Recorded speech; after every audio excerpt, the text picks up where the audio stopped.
If you were with us this morning, either in person or online, you know that this morning we began a study of Joshua chapter 2, this story of Rahab. And we mentioned this morning just too much of what we want to talk about in relationship to this piece of history for us to accomplish in one lesson. So I said I was going to come back tonight, and John turned the camera on there a moment ago, so folks that are shut in at home want to join and hear the rest of this lesson, they're able to do that tonight. And if they miss it tonight and somebody asks you about it, it'll be on the YouTube side of our world that they can go back and look at this second half of this lesson tonight. And we don't do that every Sunday night, but since I did split this lesson, I thought maybe that would be wise for us to do. But we're talking about Rahab, right? And once in a while it's just nice to come back to these historical figures and kind of reacquaint ourselves with the history and see what there is that we can learn from the moments in relationship to this. If you just quickly remind yourself, I'm not going to preach all of this morning's sermon, that's why it was 2 parts, but just want to remind you that we're talking about that piece of history right before the Israelites are able to come and conquest the land. They've been wandering in the wilderness for the 40-year period that God had commanded them to do. Joshua and Caleb are about to lead the people into the promised land finally. Jericho is going to be kind of one of the first sites across Jordan that they begin to conquest, and they begin to move from that point forward. So they're camped outside of Jericho. The people in the city of Jericho understand what's going on. They know who it is out there.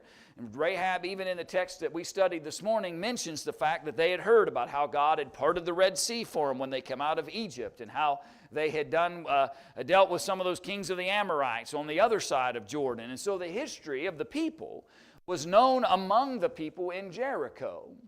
And they were pretty concerned, Rahab in particular, pretty concerned about what was about to occur there in that place.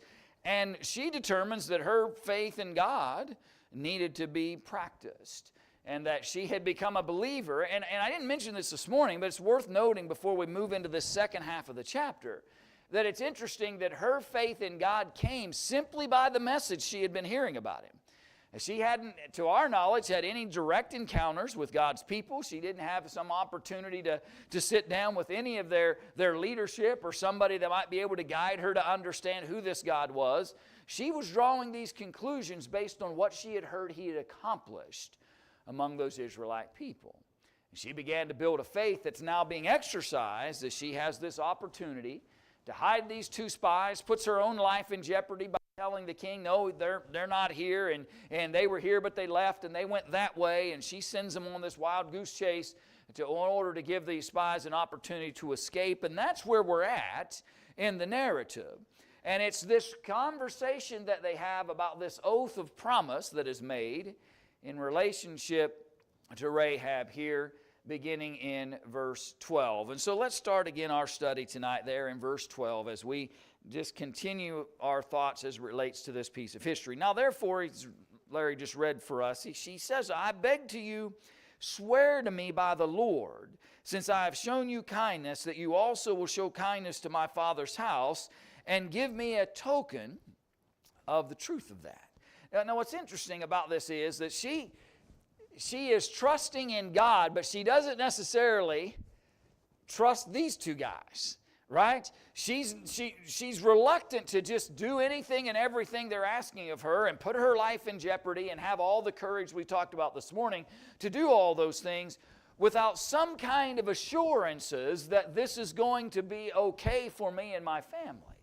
And so she says to these spies, listen, I've done everything you've asked.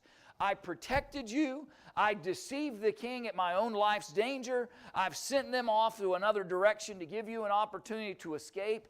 Give me an oath. Swear to me that I and my father's house will be protected when your people come to conquest the land, and give me some kind of token, some kind of true token, that I might know with confidence that that's going to happen. Add verse 13. And spare my father and my mother, my brothers, my sisters, and all that they have, and deliver our lives from death.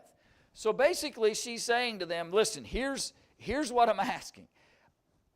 All I want is for my family to be spared when you all come in and conquest the land. Give me an opportunity to spare my father's house and my brothers and my siblings and their families and all the things that they possess. Give us an opportunity to be spared. and build this trust between her and these spies. And she begins that because she trusts the God that she had been hearing about. It's interesting that she has concluded all these things regardless of what she did. My eyes are playing tricks on me tonight, so if I'm slow to read these charts. But here's what I want us to appreciate about that. This destruction was coming to Jericho irregardless of what anybody does. God has made this determination that He's bringing His Israelite people in, and she's concluded that.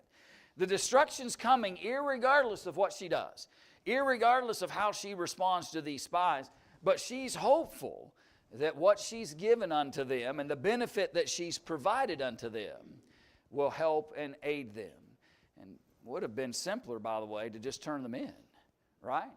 It would have been simpler for her to just simply turn them in and become the great hero of Jericho. The spies entered into the land, and the king's looking for them, and she simply could have said, hey, they're right up there. They're right up there. And all the people in Jericho would probably have celebrated Rahab the harlot in a way that no city had ever done that before, because she had protected the city rather than the spies. She could have taken the easy way out. Friends, sometimes in life that's what we often do spiritually. We just take the easiest path we can.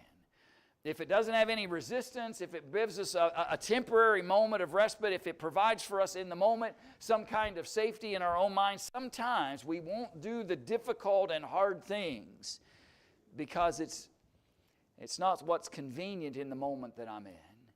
Rahab could have taken a much simpler moment and a much simpler path, an easier path for herself, if she had just turned these spies in, but she decides to risk her life, her family's life, the entire city. She determines to risk all of that because of her belief and convictions about a Jehovah God that she had not personally encountered yet, that she had only heard about and heard the stories about and recognized all the things that He had done. It would have been much simpler for her to just vacate all of that knowledge and just turn the spies in. But she acts upon faith and just asks a simple oath be made. When you all come, and I know you are, protect me and my Father's house. Protect us from the things that are about to come when they arrive. She acts upon her desire to be saved from this consequence.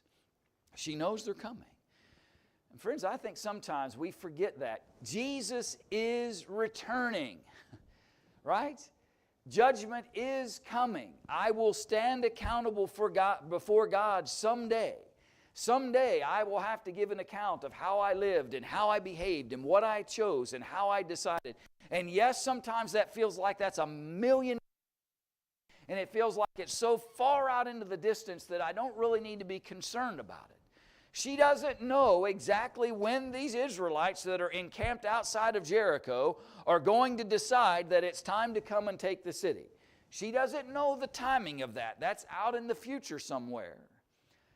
But she has enough faith that it's coming, and she's determined that there's nothing changing that course of action, that she determines that she should seek salvation from that situation rather than risk her life in the hands of the city itself and its protectors. Friends, when we see judgment on the horizon, when we see that someday I will absolutely stand accountable before God, am I making the decisions and choices that lead me to that salvation? And act upon that desire rather than the immediate moment that I find myself in. And so she makes this agreement, if you will, and eventually will make them swear that this is exactly what's going to happen. The men respond to her request by saying this: our lives for yours. What I love about these spies is these are men of integrity, right? They are not the kind of spies of the 10 that they were sent in to spy out the land to begin with, who brought back that evil report. These are men of integrity, and they said, our lives for yours. If something happens to you, then we would bring that upon our own head. Our lives for yours. If none of you tell this business of ours, and it shall be when the Lord has given us the land that we will deal kindly and truly with you. And then she let them down by a rope through the window, for her house was on the city wall, and where she dwelt on the wall. And she said to them, get to the mountain, lest the pursuers meet you. Hide there 3 days. Until the pursuers have returned afterwards, you may go your way. And so she secures them, being offered then this promise of protection. You know, it's interesting. Go back. I want you to notice something that they said in verse 13, or rather verse 14, when she says, the men answered, our lives for your, if none of you tell this business. They say, listen, if you want us to secure you in that fashion, then you're going to have to give us some assurances as well. And the first thing we need to know is, can we trust you that when we leave, you're not going to run out and grab those men and say, hey, I told you they went, they actually are over here. Can we have some assurances? You know God is giving the land to the Israelites, but do we have your assurance that you won't allow for them to begin to pursue us? And so she offers them this interesting manner of escape. She's going to let them down over the wall with a rope. And she says, go in the opposite direction that I've sent these men. And you run up into the mountains, and you can be safe there if you'll stay for 3 days. It gives them actually some insight as to how to avoid capture. Don't you think about that for a minute. She's all in, right? She's all in. Her faith has led her to be all in. She's willing to not only risk her own life, she not only has the courage to do all that, but she's someone who's like, listen, I'm actually going to give you the plan in order that if you want safety, if you want to avoid the consequence, if you want to be able to escape all these challenges, here's what you need to do. Get up in the mountains and don't come out of there for 3 days. This might be somewhat speculative. My feeling is that she's probably witnessed similar kinds of pursuits out of the city of Jericho, where certain crimes or situations have occurred, and she has watched the pattern of those pursuers do that. And she knows that if they don't be hidden for at least 3 days, they most likely will be exposed. She didn't just say, get off the wall and run straight back to where the Israelites were. Right? Because, well, wisdom tells you they're going to be kind of watching for that. Those in charge of the pursuit, those who are soldiers among those city of Jericho, are going to be wise to the idea that these spies, if they're able to get outside of the city, outside of this walled city, that they might, in theory, just run straight back to the Israelites. And so that's where I would be watching for them to be. She says, no, instead go to the mountains, give it 3 days, they'll probably watch their pattern. They'll quit pursuing after that period of time. And then it will be safe for you to be able to return unto the Israelites. I'm simply trying to illustrate to you that she's all in. She's not just helping them in the moment. She's giving them the plan. She's giving them education as to how it is they could escape. She's doing everything she can to provide for them all things necessary for them to get back word to the Israelites of what they've learned from the city. Her faith leads her to go above and beyond.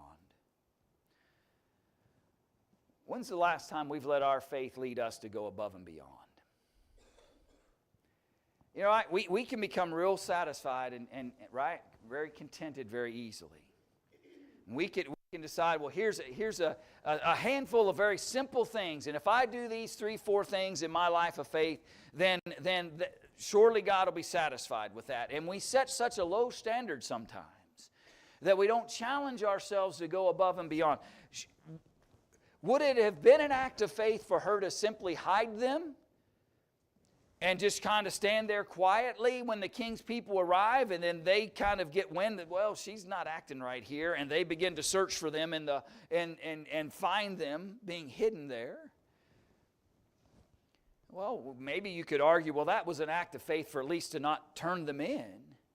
But she doesn't stop there. She hides them. She deceives the pursuers. She sends them in the wrong direction. She gives wisdom to the spies as to how it is they can escape that pursuit. My point is, she's going way above and beyond what many people's faith would ever lead them to do. And she wants them to remain secure. Why? Well, as we're about to find out, it's her only hope of survival. Because she's convinced the Israelites are coming and they will destroy this place.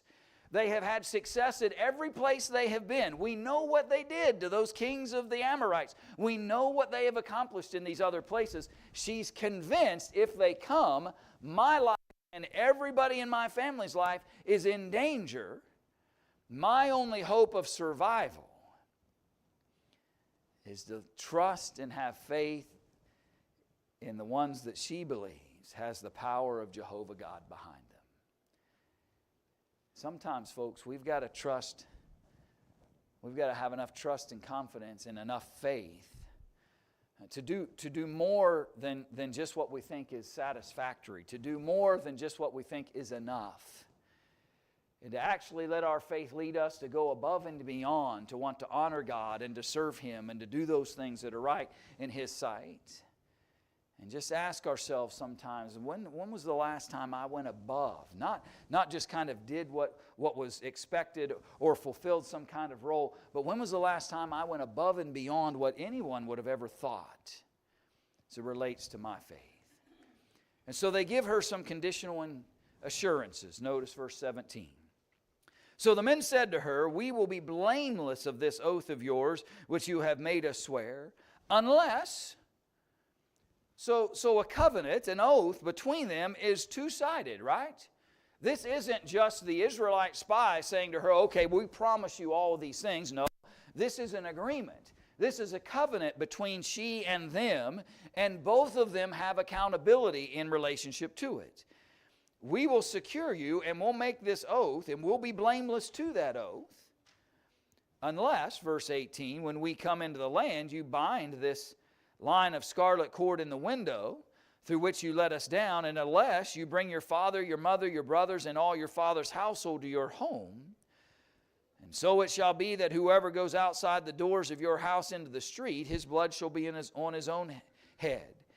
We will be guiltless, and whoever is with you in the house, his blood shall be on our head if a hand is laid on him. And if you tell this business of ours, then we will be free from your oath which you made us swear. And then she said, according to your words, so be it. And she sent them away, and they departed, and she bound the scarlet cord in the window. And so let's think about this for a few minutes. She has them make this oath, and they basically said, listen, we're committed to it. We will absolutely honor this oath. We will not destroy you, and your family will be spared. But there's conditions upon that. Here's what's going to happen in order for us to be able to accomplish that. Number one, you're going to have to identify your house. That makes sense, right? Because those soldiers of the Israelites, those fighting men who are going to come in and conquest Jericho when those walls fall flat, when they come into this, they're going to have to know which home. Now here's an interesting nuance of that.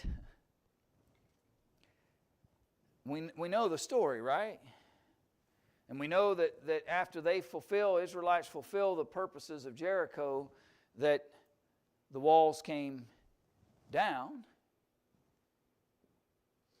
Her house was on the wall. So her home is going to be double of the destruction that comes initially before the people ever go in and conquest the land. How are we going to know which segment of this is where Rahab is? If I'm a soldier and I'm coming in there and I'm met with resistance of their soldiers and their fighting men, how am I going? Well, here's how we're going to do that. You're going to have to put this scarlet thread in the window. You're going to have to identify your home with this cord, and so that they'll know where it is that they're supposed to stay away from and protect when we arrive. Identify yourself first. Pause for a moment, and I hit that button too quick. Think about that for a minute. So, you've been deceptive to the leadership among the people of Jericho. Your faith and commitment to Jehovah God has been leading your decision-making through all this. And when the battle begins to wage, you have to do something that's actually going to identify your home in the process. Again, I don't know, but to me, the Israelites are circling around, and I look over to Rahab's house, and all of a sudden, for the first time ever, here's this cord coming out of her window. And all I'm simply trying to get us to recognize is that she was willing, before the battle is waged, to identify herself in some fashion. Now, I suppose you might have seen it and just not thought anything of it, or all that's possible, I get it. But she's willing to take the risk, right? These men say, you're going to have to identify yourself. Brother and friend, when we are people of faith, don't be afraid to identify yourself. Don't be afraid to identify yourself as such. Don't be afraid to let others know, this is who you are. This is what I'm about. This is the path that I've chosen in life. I'm a believer in Jehovah God, and I'm willing to be identified in that fashion. And even when the situations may not be favorable for me to be identified that way, this may not have gone, she's going to have to trust that by identifying herself will actually provide protection and not cause her harm. She's going to have to trust that identifying herself is going to be the actual thing necessary to keep her family safe rather than bring consequence to her family in the midst of that situation. And then the further instructions. You got to stay inside there. How many folks, when the walls come down, and remember, backtracking the history for a moment, remember that she didn't say that she was the only one who believed in what those Israelites had been doing with their God. She said, the people in Jericho, had been hearing about what God had been doing with those Israelite folks and those situations we mentioned earlier in the narrative. The people knew what kind of force they were about to have to reckon with. And I imagine the temptation in the midst of that battle would have been to run. Right? The temptation would have been, in the midst of the heat of that battle, to try to figure out a way to get out of Jericho. It's fascinating that with all the destruction that is happening in Jericho, the spies didn't say to her, listen, when you hear this or you see that, then you get your family and you get out of town. No, what they said was, stay put. Your faith will be identified when you stay in the midst of the battle. Without fear, without concern about your own well-being. Your only safety is inside the house. And can you only imagine, as you hear the screams of horror all around you, right? You know, this is war, right? This is war. When those Israelites come into Jericho and the battle's being waged and the noise of battle is all around you, and your instruction, if you want to be saved, stay in that house. Because if you stay in that house, your lives are on our heads. If you choose, or any of your family members choose to leave, your blood is on your own head. At what point in all the noise of battle would you begin to wonder, how close did that battle get to that house? A house that was on the wall, involved in the very battle itself in some ways. How tempting would it have been? And how many doubts might have arisen in her mind, wondering whether or not this was the best decision to safety and hope to her family. Friends, in the noise of battle, stay in faith.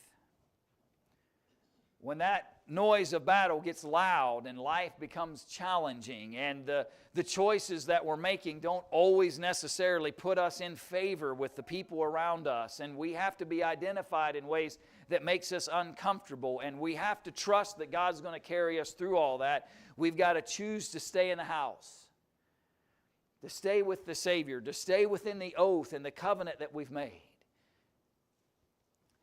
You know, I've spoken before about the fact that I think sometimes we forget the Bible teaches us that if we confess with the mouth the Lord Jesus, thou shalt be saved, right? That's Romans 10. And we talk about that great confession that people make as they begin their walk with the Savior. But what are they confessing? They're confessing Jesus as Lord. It's a covenant, right? It's a vow. It's a covenant. I believe that Jesus is Lord over me. I believe that Jesus is building a covenant with me, and I'm going to honor that covenant no matter what noise might be circled around me, no matter what challenge might come. Rahab, even in the noise of battle, had to trust that that decision was going to be the right one for her, and she says, so be it. Friends, the next time the Bible is speaking directly to me, rather than try to say, well, why did he say that? And why do I have to do that? And why do I have to follow that instruction? And why is God's rule so strict? Or all those things that we sometimes do. How about have the idea of just say, so be it. So be it. Yeah, I've got to identify myself, and that could put me in danger. Yes, I'm going to have to stay in a home that's going to be right in the thick of the battle. And yes, I'm going to have to stay put even when the fears might kick in and I feel like I need to run. So be it. That's the disposition we need to have. That's where faith should lead us. Whatever God says, so be it. Whatever He guides, so be it. Whatever He challenges me to, so be it. I love her disposition. I'll do it. And she understands that she can't alter the purposes of God in any way. That's really what the spies are saying. Here's what you need to do. Very simple instructions in some way, but hard to apply, especially when the noise of the battle is going to be all around them. But she understands, I can't alter the purposes of God. My responsibility here is just to do what God has instructed me through these spies to do. So be it. And so they gave her all these conditional assurances as it relates to it. We will honor this oath, they said. We'll honor this oath. We've committed ourselves to it, and we will stick with it. And all of those things that she said, and I repeated all of that to you as I was copying those, pasting those into this lesson this morning. I knew that was over, and then that brown slide came up on me. And I thought, what else did I write? I don't remember writing anything else. But we've got to appreciate Randy's song tonight, by the way. God was able to deliver Rahab, right? He's the only one that can deliver Rahab. He's the only one that's able to get Rahab and her family to safety throughout this process. He's the only one. And He's the only one that can deliver us. What kind of faith do I have? Do I have the kind of faith that in the midst of the battle, I'll stay the course? What God has led me in, so be it. Do I have the kind of faith that says that God's the only hope of salvation that I have? And even though my past life might not have indicated that, even though my past decision-making and choices may not have indicated that, am I willing to just simply say, enough is enough of the sinful past, I will honor God. My faith is too important to let the noise of battle distract me from doing what God wants from me. And if we could encourage you in that tonight, if we could help you in some way in that tonight, then we invite you to soberly consider it. Think about your soul's salvation and recognize the deliverance that comes from God. And if we could aid you in some way, we'd invite you to come as we stand and as